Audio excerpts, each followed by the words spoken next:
I got a comment from a viewer asking for help because he's terrified of making eye contact with people, and he's constantly worrying about other people's judgments of him. And given that this is fairly common, I wanted to make a video for all of you to identify what's going on, give you some quick tips to help, and point you in the direction of more information. So given the combination of being afraid to look people in the eye and then that constant worry about what other people think about you, it's very likely that this is social anxiety disorder. Now, I can't diagnose somebody from a short comment, nor can you self-diagnose on a short video. But if you have those two problems, it's worth looking into whether you qualify for the diagnosis of social anxiety disorder. And if you do, just know that many people suffer from this and it is very treatable. You really can recover from this.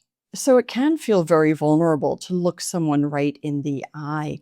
And often when we look somebody right in their eyes, we are looking for what are they thinking about us. So eye contact can be really hard if you have social anxiety disorder.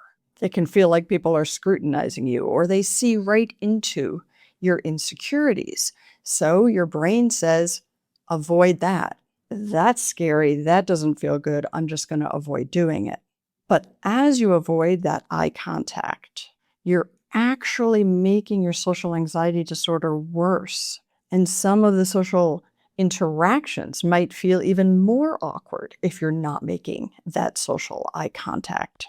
So avoidance is really common with all anxiety disorders, and with all of them, avoidance makes things worse. I'll point you to a video on that towards the end, which explains why. But social anxiety can also make your world get smaller and smaller. You avoid social events. You avoid meeting up even with people who are friends sometimes. It can impact you at work. It can impact you in all sorts of areas. But as I said, the good news is that it is treatable.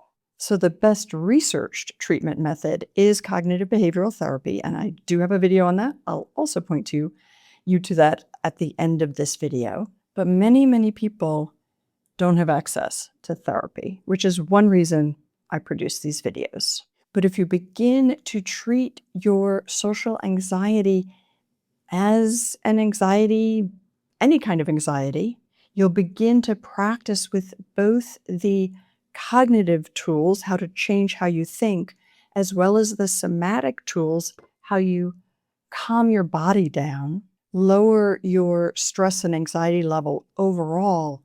And then when you can apply that to specific social situations, things can get better. So 3 quick tips that you can begin implementing right away. Number 1 is to shift your focus outward.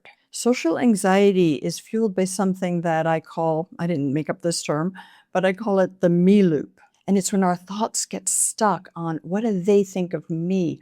What am I doing? Did I do something embarrassing? Am I saying the wrong thing? The other person doesn't really exist in that at all, right? So if you can apply curiosity in your social engagements, what is this other person like? This person you're talking to, they have their own insecurities. I guarantee it. They've had grief in their life. They've had positive things. They've had negative things. They're a human being. Apply curiosity. Find something out about them.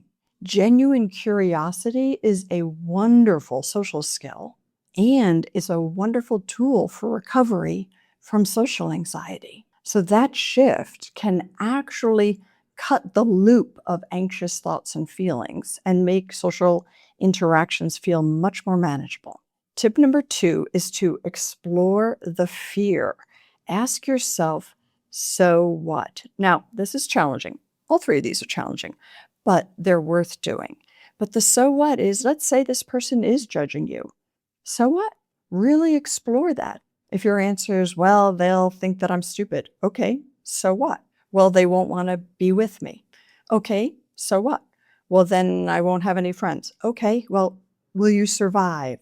Because what's happening with social anxiety is that your old brain, your amygdala, is responding to these social interactions and responding to negative judgment as if it is life-threatening.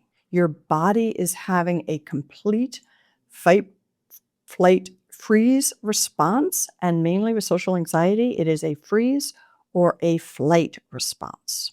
But that biological response is needed when we are being attacked by a saber-toothed tiger. It's not needed when we're in a social interaction.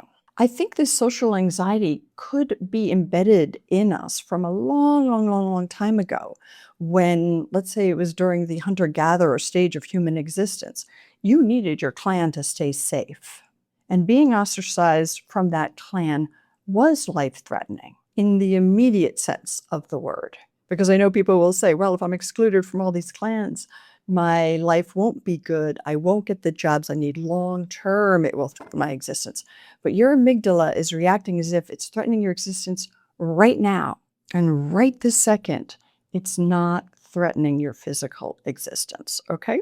I know this isn't easy to sort of incorporate, and watching some other videos on anxiety will help a lot. Tip 3 is to begin to practice eye contact and begin in lower stake situations. When you go to buy groceries, make eye contact with the person who hands you your change, or in this day and age, I should say, who checks you out. Make eye contact with a neighbor that you don't know, but you pass in the hallway, nod, say hi, make eye contact, that's it. As you make eye contact and nothing horrible happens, you're actually retraining your old brain that making eye contact is safe, it's okay. One of the keys to recovering from social anxiety is to not avoid. Don't avoid the situations that make you anxious. So sometimes the work of recovery means that temporarily your anxiety is going to go up because you'll be facing those situations that make you anxious. Now, as I mentioned, CBT, very good method for recovery from social anxiety. When I was a therapist, I don't work with people one-on-one anymore, but when I did, I used EMDR, eye movement desensitization, and reprocessing therapy, because a lot of people with social anxiety actually have traumatic events that kind of started the social anxiety, trigger events, we call them, and processing those can really help. And the anxiety is tied to a negative core belief about the self. Some belief that you aren't okay, you're defective, basically that you're in danger because of other people's judgments. So I also have a free PDF that can helps you identify what that negative core belief is, and it gives you 3 methods to begin to overturn that core negative belief, which also will facilitate your recovery in the long run.